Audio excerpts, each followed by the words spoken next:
उन्हाळा special शेवई fruit custard एवढं झटपट तयार होतं आणि खायला एवढं जबरदस्त लागतं ना.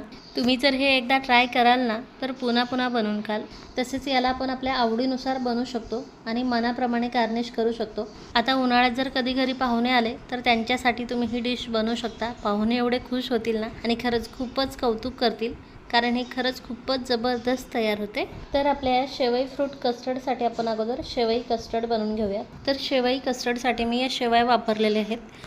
खीरसाठी आपण ज्या शेवया आणतो ना त्यापेक्षा या थोड्याशा जाडसर असतात. तर शेवई कस्टर्ड बनवण्यासाठी मी लगेच कढई गॅसवरती ठेवली आहे आणि त्यात 1 चमचा साजूक तूप घातलेला आहे. आता लगेच यात मी 1/4 कप या शेवया घालते आहे. या शेवयात आपल्याला हलक्याशा ऑरेंज कलरच्या होईस्तोवर तुपात छान भाजून घ्यायचे आहे. या शेवयांपासून आपण उपमा बनवू शकतो, पुलाव बनवू शकतो, तसेच खीरही बनवू शकतो. खूप छान होते. याला आता असा हलकासा ऑरेंज कलर यायला सुरुवात झाली, तुम्ही पाहू शकाल. यात आपल्याला जास्त जाळायच्या देखील नाही आहे. शेवया आपल्या छान भाजलेल्या आहेत. शेवयातून छान खमंग भाजल्याचा वास आला की लगेच आपल्याला यात दूध घालायचं आहे. 2 कप दूध घालते मी. दूध गरम करून घेतलेलं होतं, तेच दूध घातलेलं आहे मी. तुम्ही थंड दूधही घालू शकता. तसेच इथे मी म्हशीचं दूध घातलेलं आहे. म्हशीच्या दुधामुळे छान क्रीमी कस्टर्ड तयार होतं आपलं. आता यावरती ही जी साय जमा होते ती आपल्याला यात मोडून घ्यायची आहे आणि जास्त साय जमा होऊ नये यासाठी आपल्याला यावरती झाकण ठेवून हे 2 ते 3 मिनिट फक्त शिजवून घ्यायचं आहे. तोवर लगेच आपल्याला परत एका कपात अर्धा ते 1/4 कप दूध घ्यायचं आहे. त्यात 1 टेबलस्पून कस्टर्ड पावडर घालायचे आहे आणि 2 टेबलस्पून मिल्क पावडर घालायचे आहे. कस्टर्ड पावडरमुळे आणि मिल्क पावडरमुळे हे घट्ट व्हायला देखील मदत होते. तसंच मिल्क पावडरमुळे हे छान क्रीमी आणि खूप छान टेस्टी कस्टर्ड तयार होतं. त्यामुळे या दोन्ही जिन्नस आपल्याला आवर्जून घालायचे आहे आणि त्यानंतर याची अशी पातळ पेस्ट करून घ्यायची आहे. आता ही तयार करून घेतलेली पेस्ट आपल्याला शेवयात घालायची आहे. यावरचं झाकण काढून आता शेवया आपल्याला एकदा व्यवस्थित मिक्स करून घ्यायचे आहे आणि आता ह्यात झाकण न ठेवता 1-2 मिनिट आपल्याला शिजवून घ्यायचे आहे आणि त्यानंतर आता आपण जी कस्टर्डची पेस्ट बनवलेली आहे ती यात घालायची आहे.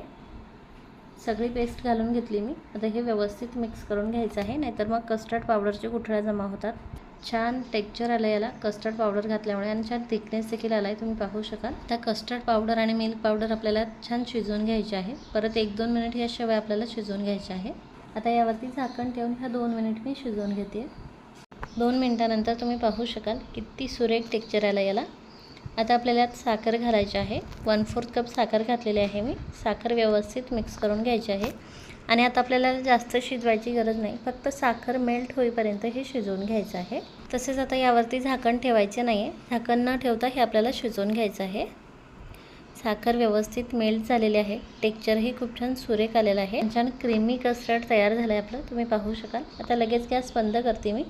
हे कस्टर्ड मी आता थोड्या वेळ रूम टेम्परेचरवरती थंड करून त्यानंतर थोड्या वेळ फ्रीजमध्ये ठेवून थंड करून घेते. आता हे थंड होतं आहे तोवर लगेच आपल्याला फ्रूट्स कट करून घ्यायचे आहे. तुम्ही तुमच्या आवडीनुसार यात फ्रूट्स घालू शकता. मी हिरवे अंगूर घेतलेले आहे, डाळिंब घेतलेला आहे, 1 आंबा असा बारीक कट करून घेतलेला आहे आणि केळी घेतलेली आहे.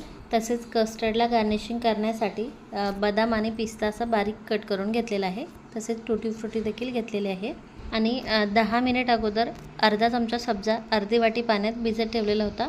10 मिनिटानंतर तो व्यवस्थित भिजलेला आहे. अशा प्रकारे हा देखील घ्यायचा आहे आपल्याला. आता ही मी केळी कट करून घेते.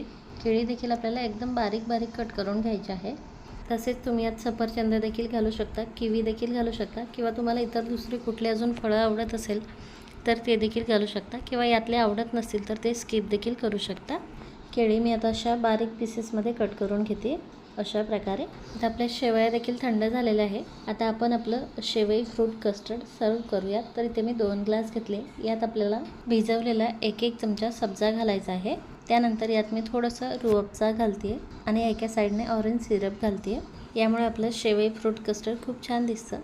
त्यानंतर आता आपल्याला शेवया घालायच्या आहे 3 ते 4 चमचे किंवा तुम्हाला आवडतील तितक्या प्रमाणात. परत थोडंसं मी रूअफजा घातले आणि त्यानंतर आता आवडीनुसार फळे यात घालायचे आहे. ग्रेप्स घातलेले आहेत मी. त्यानंतर आंबा घातलेला आहे कट करून, केळी घातलेली आहे थोडीशी आणि त्यानंतर डाळिंब घातलेलं आहे वरून. आता परत 1 चमचा शेवई घातलेली आहे. आता यावरती थोडेसे ड्रायफ्रूट्स घालायचे आहे, बदाम आणि पिस्ता, आणि याची अजून रंगत वाढवण्यासाठी वरून टुटी फ्रुटी घालायची आहे. आपलं आता शेवई फ्रूट कस्टर्ड तयार आहे. तसेच यात तुम्ही आईस्क्रीम घालून देखील सजवू शकता. शेवई कस्टर्ड घालायचं आहे, फ्रूट्स घालायचे आहे, वरून आईस्क्रीम घालायचं आहे आणि पाहिजे तसं याला डेकोरेट करून घ्यायचं आहे. यात तुम्हाला जास्त ड्रायफ्रूट्स आवडत असेल तर जास्त ड्रायफ्रूट्स घालायचे आहे, फळं जास्त आवडत असेल तर फळं जास्त घालायचे आहे. तुमच्या मनाप्रमाणे तुम्ही याला डेकोरेट करू शकता आणि खाऊ शकता. जबरदस्त लागते. आपलं शेवई फ्रूट कस्टर्ड तयार आहे. किती सुरेख दिसते तुम्ही पाहू शकाल आणि खायला खरंच एवढं जबरदस्त लागतं ना.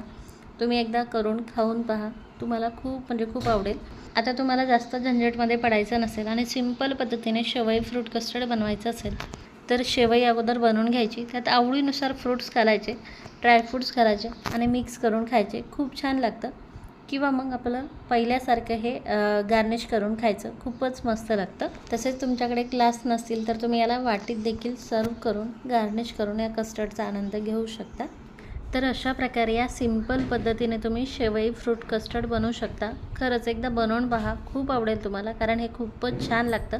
तसेच जर कधी घरी जास्त पाहुणे आले असतील तर त्यांच्यासाठी तुम्ही हे झटपट तयार होणारं डिझर्ट बनवू शकता. खूपच मस्त लागतं.